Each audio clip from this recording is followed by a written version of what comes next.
ഞാൻ നിങ്ങളെ സ്നേഹിച്ചതുപോലെ നിങ്ങളും പരസ്പരം സ്നേഹിക്കണമെന്നുള്ളതാകുന്നു എന്റെ കൽപ്പന. ഒരുവൻ തന്റെ സ്നേഹിതന്മാർക്കു വേണ്ടി തന്റെ ജീവനെ കൊടുക്കുന്നതിനേക്കാൾ വലുതായ സ്നേഹമില്ല. ഞാൻ നിങ്ങളോട് കൽപ്പിക്കുന്നതെല്ലാം നിങ്ങൾ പ്രവർത്തിച്ചാൽ നിങ്ങൾ എന്റെ സ്നേഹിതരായിരിക്കും. ഇനി ഞാൻ നിങ്ങളെ ദാസന്മാരെന്ന് വിളിക്കുന്നില്ല. എന്തെന്നാൽ ദാസൻ തന്റെ യജമാനൻ എന്തു ചെയ്യുവാൻ പോകുന്നു എന്നറിയുന്നില്ല. എന്നാൽ ഞാൻ എന്റെ പിതാവിൽ നിന്നും കേട്ടതെല്ലാം നിങ്ങളോട് അറിയിച്ചതുകൊണ്ട് നിങ്ങളെ സ്നേഹിതന്മാർ എന്ന് ഞാൻ വിളിക്കുന്നു. നിങ്ങൾ എന്നെ തിരഞ്ഞെടുത്തതല്ല, ഞാൻ നിങ്ങളെ തിരഞ്ഞെടുക്കുകയാണ് ചെയ്തത്. നിങ്ങൾ പോയി ഫലം പുറപ്പെടുവിപ്പാനും ഫലം നിലനിൽപ്പാനും തക്കവണ്ണം ഞാൻ നിങ്ങളെ നിയമിച്ചുമിരിക്കുന്നു.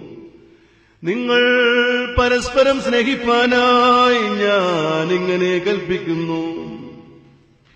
ലോകം നിങ്ങളെ ദ്വേഷിക്കുന്നുവെങ്കിൽ നിങ്ങൾക്ക് മുൻപേ അത് എന്നെ ദ്വേഷിച്ചു കഴിഞ്ഞുവെന്ന് നിങ്ങൾ അറിഞ്ഞുകൊള്ളുവിൻ.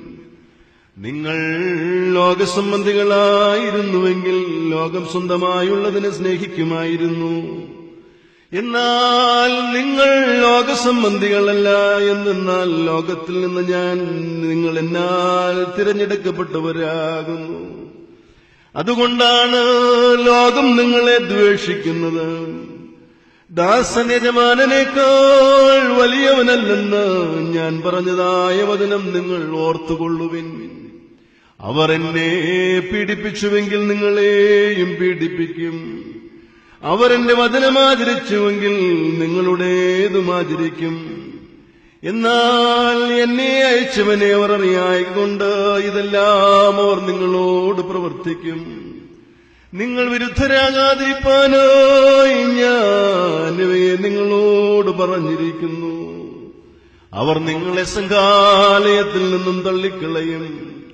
ഓരോരുവനും നിങ്ങളെ കൊല്ലുന്നത് ദൈവത്തിന് വഴിപാട് അർപ്പിക്കുകയാകുന്നുവെന്ന് വിചാരിക്കുന്നതായ നാഴികയും വരും.